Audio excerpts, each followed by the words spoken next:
ഇതാണ് ഫ്യൂച്ചറിൽ വരാൻ പോകുന്ന മെഡിക്കൽ കോളേജ്.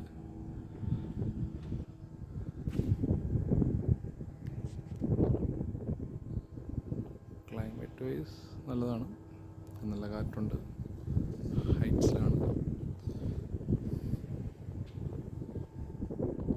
അതെല്ലാം ഒരു മൗണ്ടൻസാണ്. ഉമ്മൻചാണ്ടിയുടെ കാലത്ത് തറക്കല്ലിട്ടാണ്. 10 വർഷം കഴിഞ്ഞിട്ടും എല്ലാം ഇങ്ങനെ ഇരിപ്പുണ്ട്.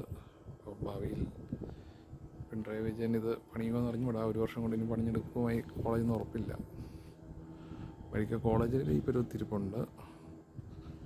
ഈ കോളേജ് ഇപ്പോൾ ഫങ്ഷനിലാവും, പക്ഷേ ഹോസ്പിറ്റലിൻ്റെ കാര്യം അറിയില്ല.